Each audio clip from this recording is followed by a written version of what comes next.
When was the first time you felt afraid of making a mistake? I'm going to give you a couple seconds to think about that.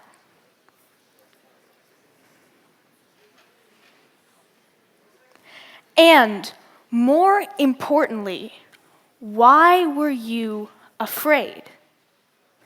Today, I'm going to address the fear of mistakes in a new light. Why we fear them, how we feared them throughout history, and how illogical our fear truly is. And in doing this, I'm going to show you my favorite trick: changing your perspective or switching out the camera lens. So, to begin, I'm going to address the fear of mistakes through 3 different perspectives. Why?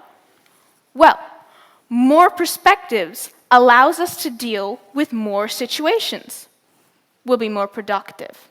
So, to begin, let's look at this with a global and conceptual perspective, the widest scale we have, or the biggest possible camera lens.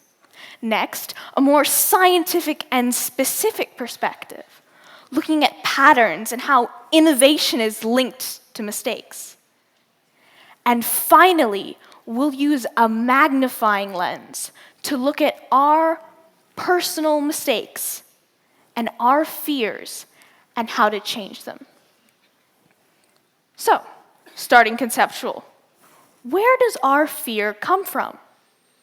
Well, humans are productive creatures, meaning we like to get things done and get them done well, even on our worst days. But being the mildly pessimistic species that we are, we would assume that we're going to mess up eventually. What does that mean? Well, messing up means that we'll have to stop doing things. We won't be as productive. Or at least that's what we've been led to believe. When in fact, history tells a very different story. Throughout history, we can see mistakes linked to creation, to innovation, and to progress. So, let's give you a better idea of what I'm talking about. An example. In 48 BCE, the Library of Alexandria burnt down, almost 2,000 years ago. Pretty big mistake, right? Well, quickly, how could the loss of so much knowledge be a good thing? How could the destruction of generations' worth of information lead to anything positive? Well, let's take a look. First and foremost, people were probably a bit more careful around fire. But let's look deeper. The loss of so much knowledge encouraged future research, looking to gain back not lost knowledge, and through that, new information. Additionally, people valued knowledge more after seeing how easily it could be lost. And now that there was no metaphorical hotspot of information and history in the ancient world, knowledge was allowed to spread out. As people searched for the forgotten bits of Alexandria, knowledge was decentralized over the whole world. Additionally, of course, the fire encouraged innovation of record keeping and made sure that new intellectual ideas circulated. So, what am I saying? I'm saying that the butterfly wings of tragedy led to good. So, now that we understand our fear, and we can see that it lacks reason, we can now state with confidence, fear of mistakes is illogical because yes, what we fear is bad, and yet it leads to good.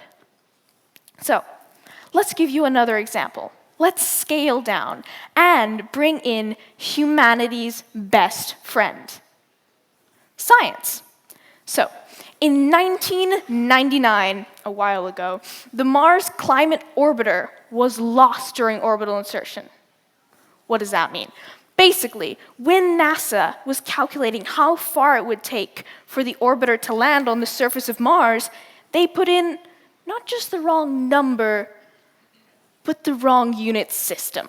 So, because of this tiny mistake, NASA lost just over $500 million and countless hours of work. So, pretty big mistake. But, respectfully, how could losing what was quite literally a walking, flying, scientific innovation lead to anything good? Again, let's take a look. First and foremost, no one ever made that mistake again. But, in all seriousness, NASA's internal review process became much more strenuous and made it safer for future astronauts. Think of the money that NASA might have lost versus the money that NASA would have lost. So, not a setback for long. This mistake catapulted NASA back to the stars, literally and figuratively. But, great examples, right? Thank you. But, how does this relate to me? How does this affect me on a personal scale? Well, to answer that question, let's give you one last example. The home run of examples. Me, who's been standing here talking at you guys for the last couple minutes. Well, before writing this speech, I asked several people who know me very well for a mistake that I constantly make. Something that seems to almost define me as a person. And I was told that I am too far in the future. I worry too much about what's gonna happen. Now, however vague and grand and relatable this mistake may sound, it's affected my life in very concrete ways. So, to give you an idea of how it's changed my life, let's put on a pair of lenses that allows me to see back to my memories, Christmas break, 2024/25. In the weeks upcoming my exams, I spent the entire time studying. I ignored the places we went on vacation. I ignored my friends. And I ignored my family, some of whom I only saw once a year for Christmas break. Not good. I was missing out in the most literal definition of the word. Missing out. That can't be good, can it? Well, to answer that question, let's change the camera lens one last time. I promise this is the last time. So, let's look at this with rosy-eyed glasses. So, despite the pain and the heartbreak and the crying, I did pass my exams. And I made closer bonds with family members who helped me study and stayed with me. And after almost everyone I knew had banged on my door, begging for me to give them some sign of life, I realized something that was quite possibly more important. I realized how much they cared. So, what am I saying? Of course you shouldn't stick your heads in the clouds and worry about what's going to happen. You should also not feel ashamed for being afraid of a mistake. Fear is a natural emotion and one that has kept us alive for many thousands of years. But when we let fear take control over our actions, we lose learning and growth. So, what I want all of you to take away from this experience today is the power that each and every one of you has. Perhaps not to prevent mistakes, but to change your perspective, to switch out the camera lens. By taking control back from fear, we can see the good in the bad. We can understand the learning and growth we are being given. Imagine this. Imagine a test without anxiety.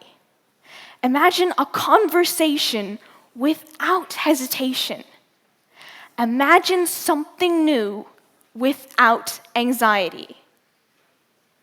Imagine a life where you do not live in fear. Imagine a life where you are not afraid of mistakes. What would that be like?